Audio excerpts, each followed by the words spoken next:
Au nom du Père, du Fils et du Saint-Esprit. Amen. Jésus, Jésus, Jésus, Jésus, Jésus, Jésus, Jésus, Jésus,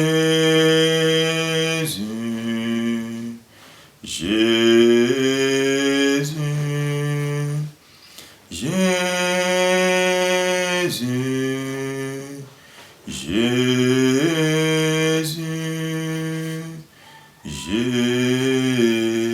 Jésus. Avant notre parole, nous allons prier. Dieu éternel et tout-puissant, Père de notre Seigneur et Sauveur Jésus-Christ, Dieu d'amour, Dieu de bonté et Dieu de miséricorde, nous te rendons grâce ce matin pour les merveilles que tu ne cesses de nous accomplir par ce nouveau souffle de vie. Et nous prions pour nos frères et sœurs qui, à partir de cette vidéo, seront connectés. Permets au Dieu Tout-Puissant que lorsqu'ils sont connectés, qu'ils reçoivent ta sainte grâce en écoutant cette prière.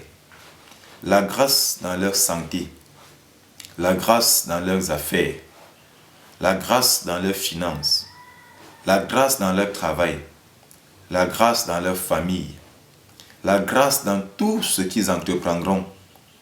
Père, je prie dans le nom puissant de Jésus et par l'intercession de la très sainte Vierge Marie, que tu libères tes enfants ce matin de toute emprise du mal, des incidents, des accidents domestiques, des accidents de route, des mauvais rêves, des forces diaboliques, des mauvaises rencontres.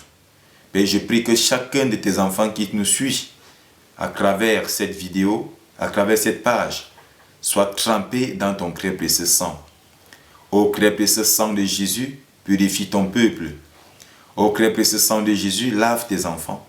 Ô très précieux sang de Jésus, bénis et couvre tes enfants. Père, nous avons prié au nom puissant de Jésus-Christ. Amen. Alors, c'est pour tenir notre promesse, le café spirituel. Alors, nous, ce matin, nous avons choisi de méditer dans le livre de la Genèse, Genèse au chapitre 4, du verset 1er au verset 16e. Genèse 4, 1 à 16. Écoutez la lecture. L'homme connut Ève, sa femme. Elle conçut et enfanta Caïn, et lui, elle dit, j'ai acquis un homme de par Yahvé. Elle donna aussi le jour à Abel, frère de Caïn. Or Abel devint pasteur de petit bétail, et Caïn cultivait le sol. Le temps passa et il advint que Caïn présenta des produits du sol en offrande à Yahvé, et qu'Abel de son côté offrit des premiers-nés de son troupeau, en même de leur graisse. Or Yahvé agréa Abel et son offrande, mais n'agréa pas Caïn et son offrande. Et Caïn en fut très irrité et eut le visage abattu. Yahvé dit à Caïn, pourquoi es-tu irrité et pourquoi ton visage est-il abattu? Si tu es bien disposé, ne relèveras-tu pas la tête? Mais si tu n'es pas bien disposé, le péché n'est-il pas à la porte? Une bête tapie qui te convoite, pourras-tu la dominer? Cependant Caïn dit à son frère Abel, allons dehors. Et comme ils étaient en pleine campagne, Caïn se jeta sur son frère Abel et le tua. Yahvé dit à Caïn, où est ton frère Abel? Il répondit, je ne sais pas, suis-je le gardien de mon frère? Yahvé reprit, qu'as-tu fait? Écoute le sang de ton frère crier vers moi du sol. Maintenant, sois maudit et chassé du sol fertile, qui a ouvert la bouche pour recevoir de ta main le sang de ton frère. Si tu cultives le sol, il ne te donnera plus son produit. Tu seras un errant parcourant la terre. Alors Caïn dit à Yahvé, ma peine est trop lourde à porter. Vois, tu me bannis aujourd'hui du sol fertile. Je devrais me cacher loin de ta face, et je serai un errant parcourant la terre. Mais le premier venu me tuera. Yahvé lui répondit, aussi bien, si quelqu'un tue Caïn, on le vengera 7 fois. Et avait mis un signe sur Caïn, afin que le premier venu ne le frappât point. Caïn se retira de la présence de Yahvé et séjourna au pays de Nod, à l'orient d'Éden. Parole du Seigneur. Nous rendons grâce à Dieu.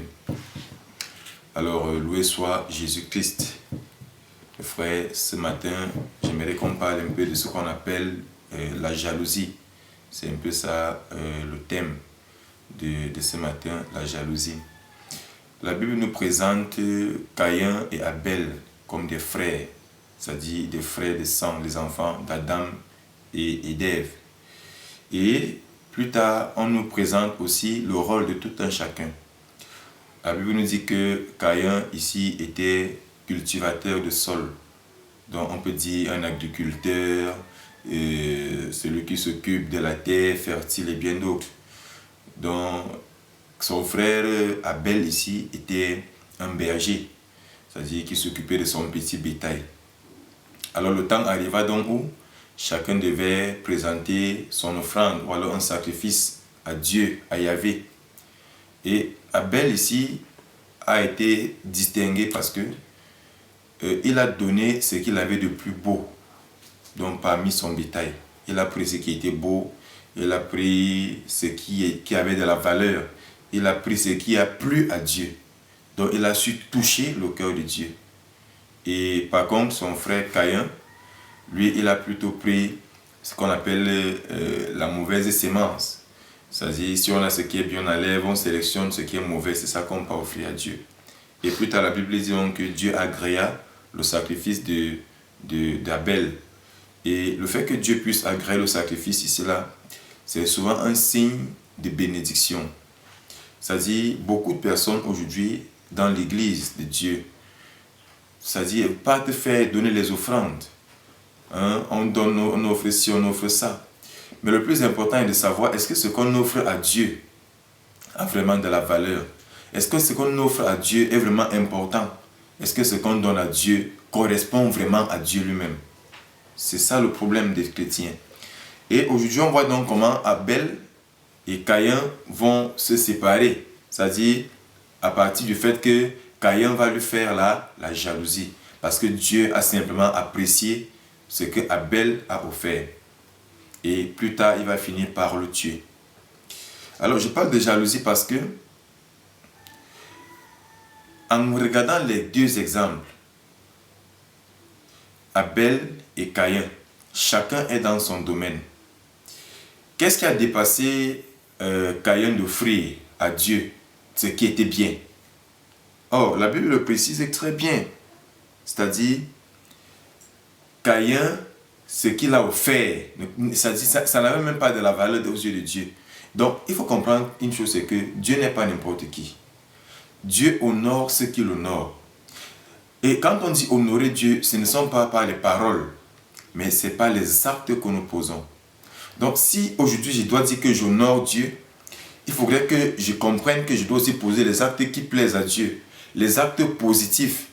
C'est-à-dire, je dois être distingué au milieu de plusieurs personnes. Parce que la Bible même dit que le royaume des cieux appartient à ceux qui sont violents.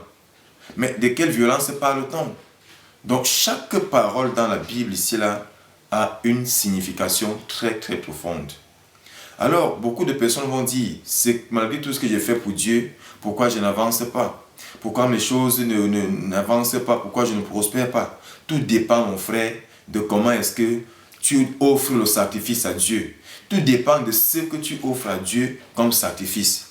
Il y a plusieurs personnes qui ont l'habitude, lorsqu'ils partent à la messe, lorsqu'ils partent à l'église, c'est-à-dire c'est les billets qu'ils prennent et gardent chez eux, mais on prend souvent les pièces jaunes ou des pièces qu'on va donner en offrande. Parce qu'on estime que, comme on parle pour donner à Dieu, Dieu ne regarde pas ci, Dieu ne regarde pas ça, mais Dieu regarde le cœur.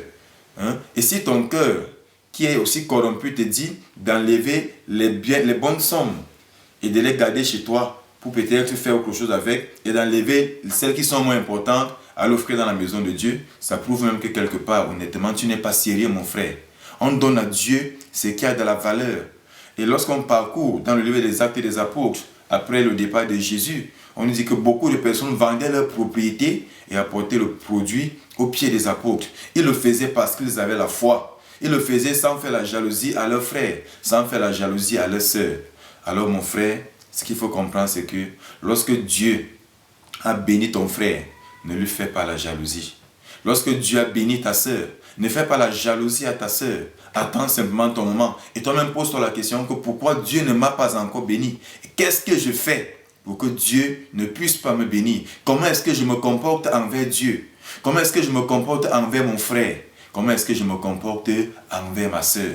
Donc Dieu attend de toi que tu te relèves, mon frère.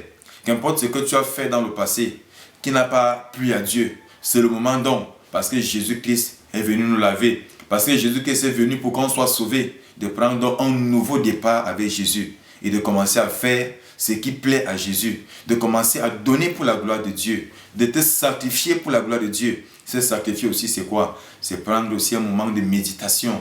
On peut par exemple méditer sur la passion de Jésus. On peut méditer sur ci ou ça. On voit donc que l'acte que Caïn va poser sur Abel, c'est-à-dire le fait de le tuer, Dieu va l'interroger. Où est ton frère? Où est ton frère? Qu'as-tu fait? Il va d'abord répondre à Dieu, je ne sais pas. Suis-je le gardien de mon frère? Et pourtant oui. Mon frère, tu dois être le gardien de ton frère. Tu dois être le gardien de ta sœur. Tu dois préserver ton frère de toute mauvaise voie. Tu dois le préserver contre toute forme d'attaque. Tu ne peux pas faire comme, tu vois, comment faire du mal à ton frère, à ta sœur. Tu ne dis rien, ça ne te dit rien. Tout ça parce que toi, tu veux que ton frère tombe. Et que c'est toi qu'on voit, c'est toi qu'on considère. Ça, c'est une forme de jalousie également. Donc, si tu ne soutiens pas ton frère, si tu ne soutiens pas ta sœur, si tu n'aimes pas ton prochain, tu ne soutiens pas ton prochain, mon frère, ça veut dire que tu n'es pas encore un enfant de Dieu. Donc, cherche à te repentir. Cherche à faire la volonté de Dieu. C'est très important. Et plus tard, le Seigneur va maudire Caïn. Il va maudire Caïn et en même temps, il va maudire le sol qui était fertile. Ça veut dire que lorsque Caïn dorénavant va travailler, le sol là, ne pourra plus lui produire les vrais fruits.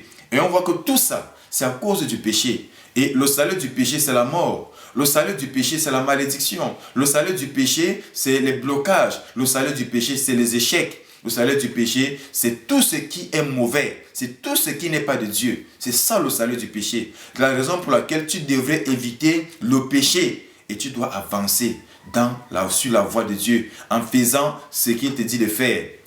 Quand tu dis que tu es chrétien et que tu ne maîtrises même pas déjà les 10 commandements, tu ne maîtrises même pas les commandements de l'Église, comment est-ce que tu peux donc dire que tu es un bon chrétien? Alors mon frère, il ne se fait pas tard pour toi. Mais en même temps aussi comprendre que la cloche va bientôt sonner. Et si Jésus arrive là maintenant pour prendre son peuple, où seras-tu? Tu seras dans quel camp? Dans le camp de Jésus ou dans le camp de Satan? Actuellement même tu es dans quel camp? Dis-toi que tant que tu ne fais pas la volonté de Dieu, tu n'es pas dans le camp de Dieu. Chers frères et sœurs, dans le Seigneur, loué soit Jésus-Christ. Tu es dans le camp de l'adverse, dans le camp de l'ennemi, dans le camp de Lucifer, de Satan et bien d'autres. Donc tu n'es pas dans le camp de Dieu. C'est en faisant la volonté de Dieu, c'est en aimant ton prochain, c'est en préservant même la vie de ton prochain, c'est en cessant de faire la jalousie à ton prochain qu'on saura que oui, tu portes les vrais fruits, de bons fruits et que tu es enfant de Dieu. Alors mon frère, contente-toi de ce que Dieu te donne. Toi, continue à faire ton bien. Et pose-toi la question avant de demander l'argent à Dieu, avant de demander le travail, avant de demander telle chose à Dieu. Qu'est-ce que j'ai fait pour Dieu? Qu'est-ce que j'ai offert à Dieu qui a plu à Dieu? Qu'est-ce que j'ai donné à Dieu qui a touché le cœur de Dieu afin que Dieu puisse agréer mon offrande? Parce que lorsque Dieu agrée mon offrande, c'est une bénédiction. Alors, c'est à toi d'arracher ta bénédiction dès aujourd'hui. Et commence à l'arracher. Et tu verras ce que Dieu fera pour toi. Loué soit Jésus-Christ.